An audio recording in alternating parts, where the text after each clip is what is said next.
Hey guys and gals, it's your buddies Drew and Ralphie with Living History's Mysteries and Ferocious Feline Productions. You know, every year when it gets time and the holidays get closer, we don't just think of ourselves or what we might be getting from old St. Nick. We sit down and we try to think about those who aren't as fortunate as we are, who don't have all the niceties in life that we do, and ways we might be able to help them. Last year, we here at Living History's Mysteries took donations to help out the Toys for Tots and even the Adopt a Family thing. And we were able to do some good and bring some smiles to families and to children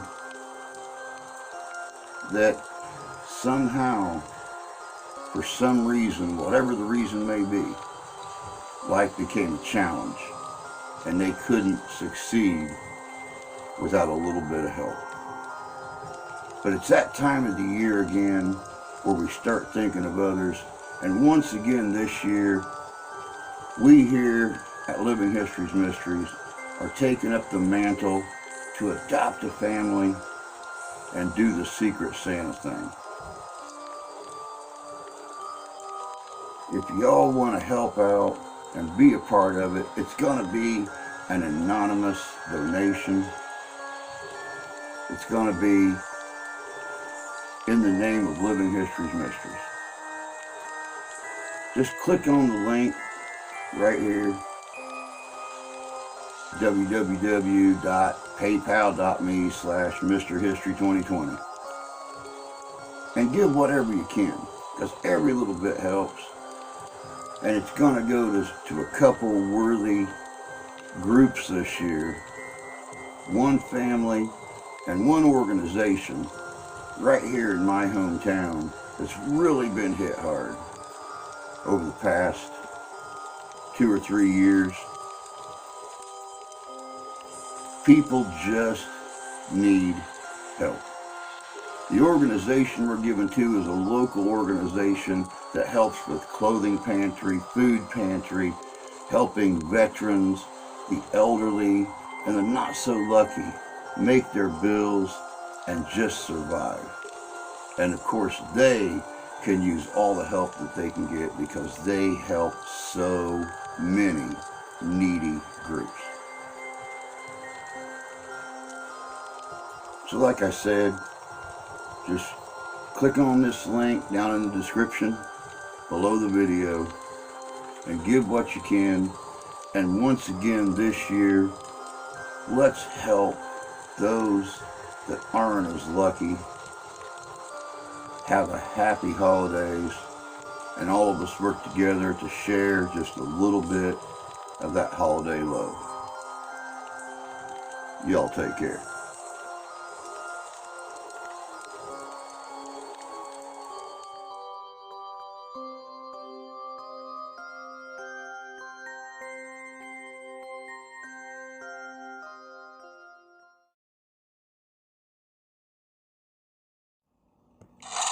December 7th, 1941,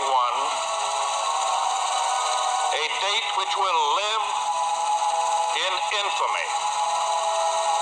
The United States of America was suddenly and deliberately attacked by naval and air forces of the Empire of Japan. The United States was at peace with that nation. The attack yesterday on the Hawaiian Islands has caused severe damage to American naval and military forces. I regret to tell you that very many American lives have been lost. As Commander-in-Chief of the Army and Navy, I have directed that all measures be taken for our defense. But always will our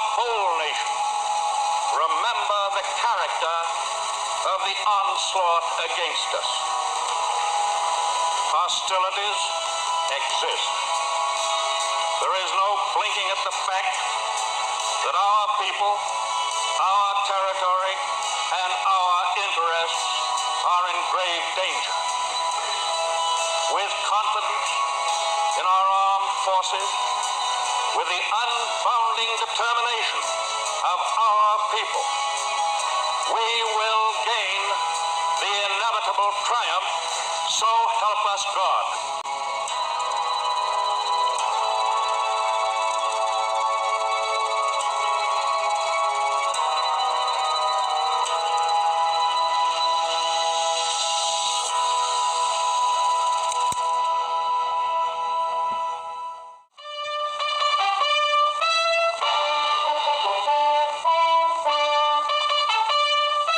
Your commentator is Joe O'Brien.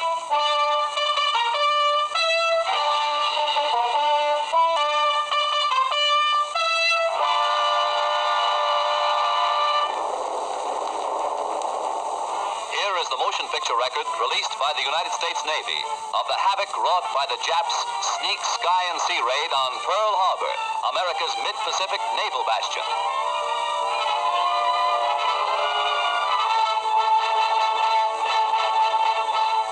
On December 7th, 1941, Japan, like its infamous Axis partners, struck first and declared war afterwards. Costly to our Navy was the loss of war vessels, airplanes, and equipment, but more costly to Japan was the effectiveness of its foul attack in immediately unifying America in its determination to fight and win the war thrust upon it, and to win the peace that will follow. The Japs copied their German masters in striking hard at airfields. Hickam Field, northwest of Honolulu, and the Ford Island Naval Plane Base were the first objectives of Japan's treachery. Scores of planes were bruised and battered by the Japs' aerial bombs. Many of these were demolished beyond repair. Direct hits were scored on hangars, and these were badly shattered. Equipment and airplane supplies were reduced to smoldering ruins. Here at the Naval Air Station is grim and positive evidence of Jap treachery. Here foul blows were struck, while Jap diplomats were talking peace in Washington. America lost 3 destroyers.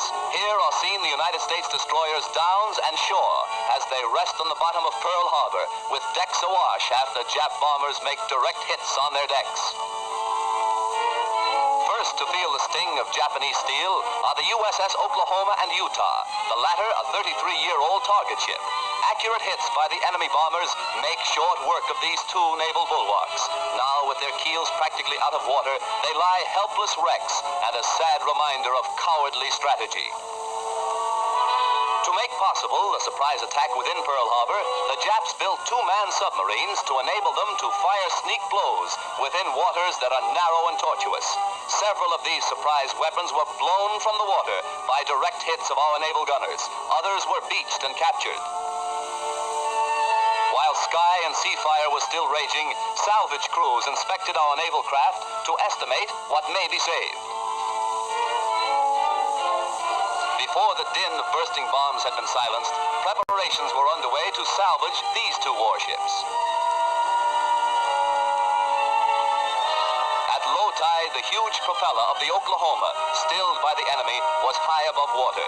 It is believed that the small 2-man Jap submarines carrying dual torpedo tubes were responsible for these 2 losses to our Pacific Fleet.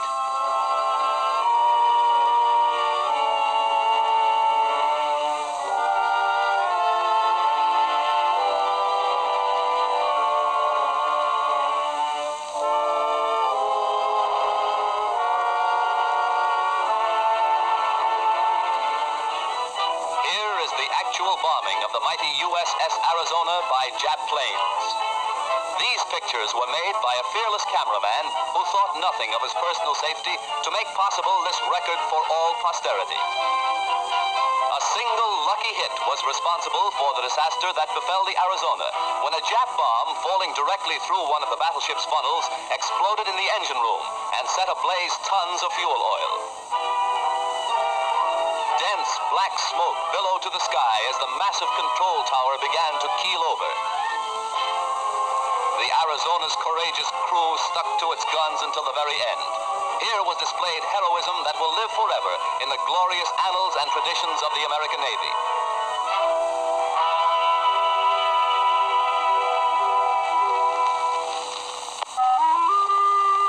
The once mighty Arizona now rests on Pearl Harbor's muddy bottom, a pitiful relic of its former self, a grim monument to the treachery of Japan.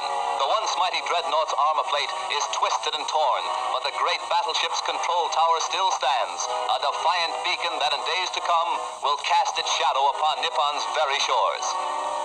At Pearl Harbor, at Hickam Field, in the bomb-pocked streets of Honolulu, ever is written history. History with a tragic, treacherous pen. History that 130 million Americans will never forget. And in days to come, the Japs, too, will remember Pearl Harbor. Here is a tragic, unforgettable page in the annals of America. Here, the cunning deceit of the Japs will never be forgotten. Here, they hoped to score a knockout before the war began. The Arizona's gun crews, battered and broken, fired to the last. Their guns pointed skyward, from whence the enemy appeared. The Jap sneak blow cost hundreds of military and civilian lives. The treacherous attack cost our Pacific Fleet 2 battleships outright, another capsized, the loss of 3 destroyers and a mine layer.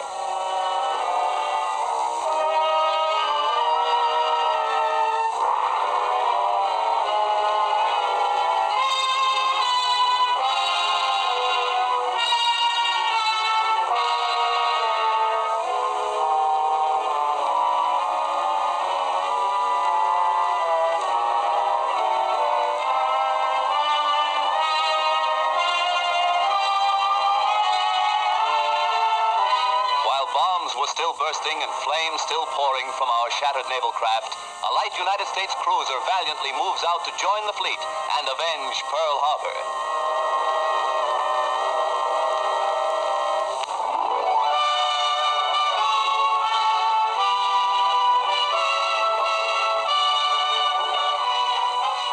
June 3rd, 1935. The Normandy, $60 million luxury liner, comes to America on its maiden crossing of the Atlantic, an event that occasioned a marine demonstration that will live in history. Whistles blew and sirens shrieked a mighty welcome to the new Queen of the Seas.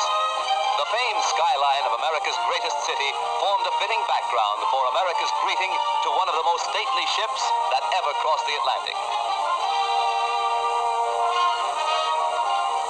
6 years later, shortly after the United States entered the war, the Normandy was seized and placed under naval guard. Hundreds of civilian workers were put aboard the Normandy, renamed the USS Lafayette, to strip the vessel of its costly furnishings and to prepare it for war duty as a United States transport. February 9th, 1942, the Normandy afire, a fatal tragedy to the big luxury liner and to America. As the flames rapidly spread to devastating fury, workers madly scrambled to safety, while fireboats and fire engines poured tons of water into the stricken vessel. All fire doors, vertical and horizontal, were closed to protect the ship's vitals from the flames, but this was all in vain. Dense clouds of thick, acrid smoke billowed far out over Manhattan, casting a mucky pall over Midtown and downtown New York. While the blaze was at its height, hundreds of doctors, nurses, and first aid workers were rushed to the scene to remove the wounded and to administer first aid to scores overcome in their efforts to stem the fury of the spreading flames. Millions stood in awe when the Normandy first reached America on its triumphant maiden voyage.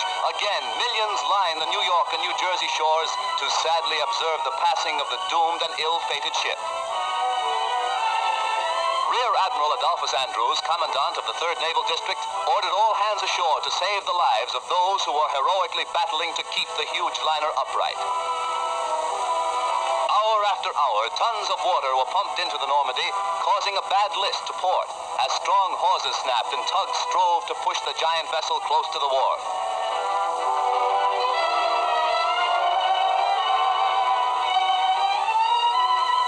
Then, during the night, the Normandy met its final doom, when, with a resounding crunch of ice and a belch of smoke, the 83,000-ton vessel dipped her flame-scarred superstructure into the surface of the Hudson River. Hundreds were injured when America lost its biggest naval auxiliary. Millions of dollars of damage has been done, and thousands of man-hours of labor have been nullified.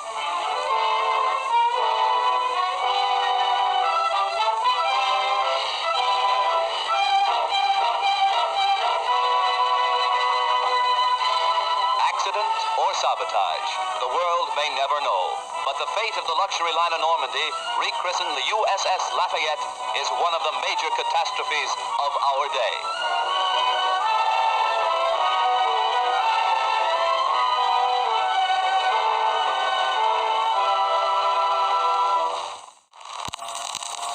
I have said not once but many times that I have seen war and that I hate war. I say that again and again. I hope the United States will keep out of this war. I believe that it will, and I give you assurance and reassurance that every effort of your government will be directed toward that end, as long as it remains within my power to prevent. There will be no blackout of peace in the United States.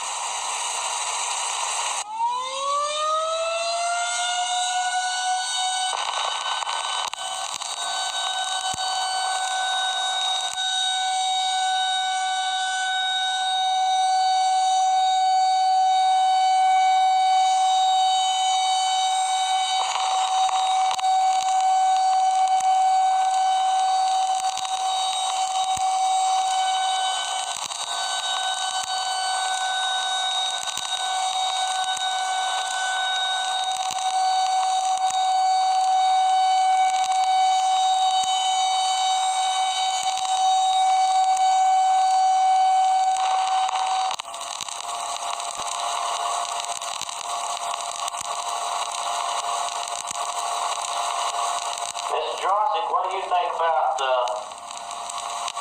the implications of Mr. Roosevelt's declaration yesterday, or his resolution to declare war? Do you think it involves Germany and Italy? I do. In other words, we've got a real world war on our hands. I think this is going to be a real.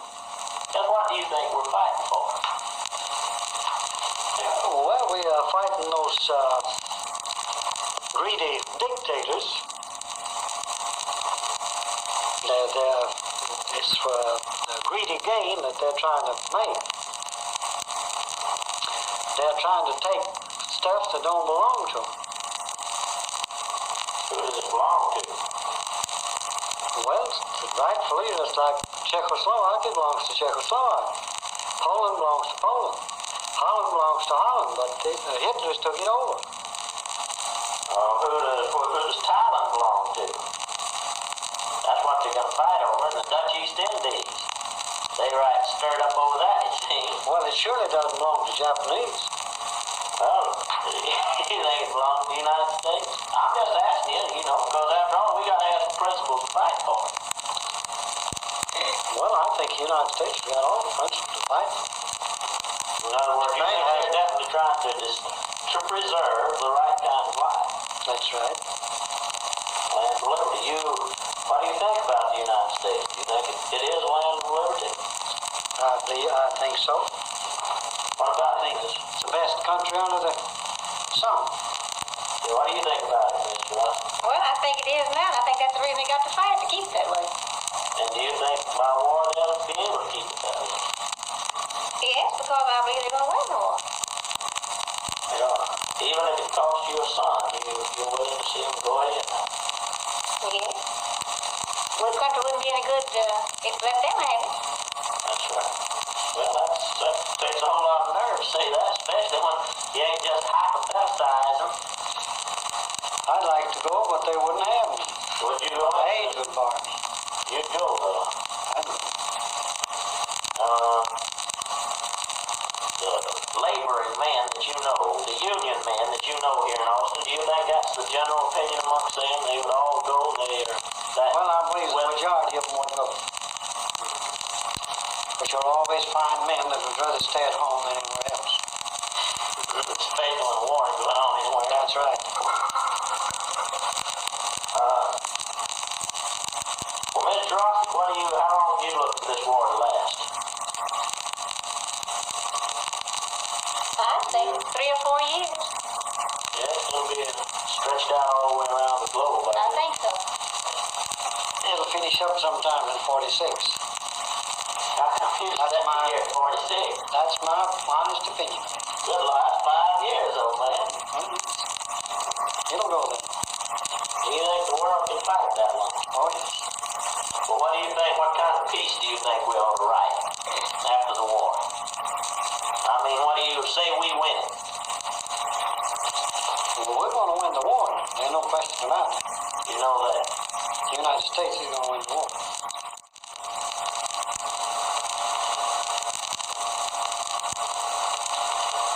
Mr. Calvert, could you tell us just as nearly as possible what your immediate mental reaction was upon hearing of the bombing of Pearl Harbor?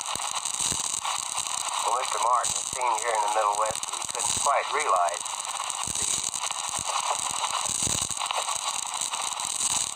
the greatness of this project that the Japs had started. We all felt that it was just maybe propaganda, newspaper talk. After all, when we heard of the bombing and the reaction that we can hardly express, everyone in this locality and in around the university with as many young people as we have was first depressed and then disgusted, and now it seems that we are ready to do anything that is necessary to stop this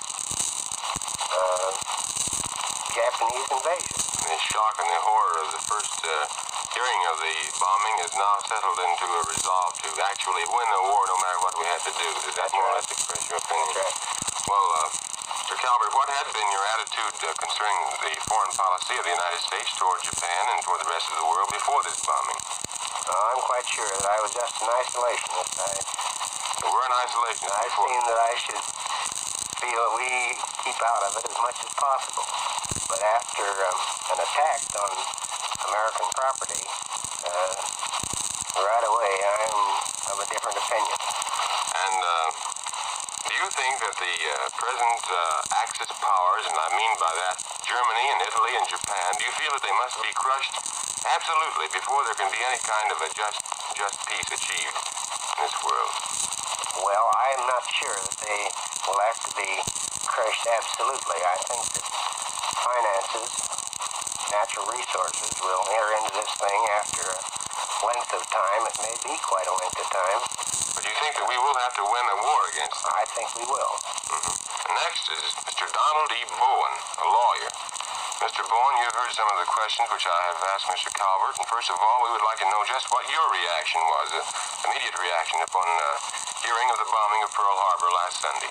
My immediate reaction was that the attack had been framed by representatives of governments wishing to draw us into the war. After I learned the true facts, I did have considerable resentment for the more or less treacherous attack of the Japanese, which was not only yellow, but a hit-and-run attack.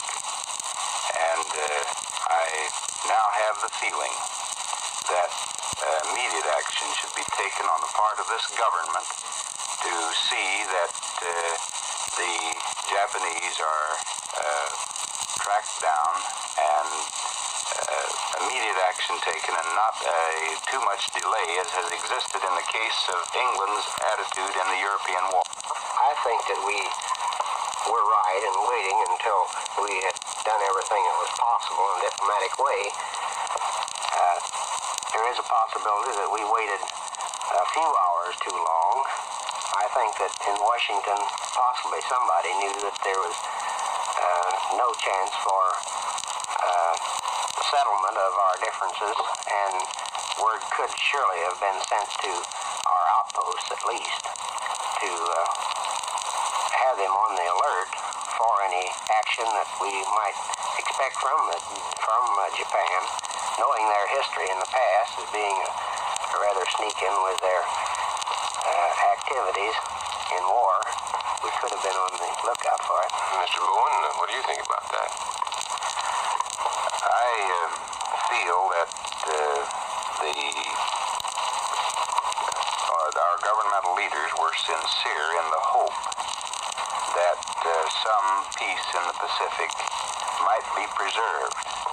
However, in view of the developments of the last few days, it would seem that at least the military authorities of our country had knowledge of the actual conditions, or should have had knowledge of the actual conditions prior to the time of the attack on Pearl Harbor, and the attack would not have been as disastrous as it would have been if our forces had been as alert as they should have been at that time.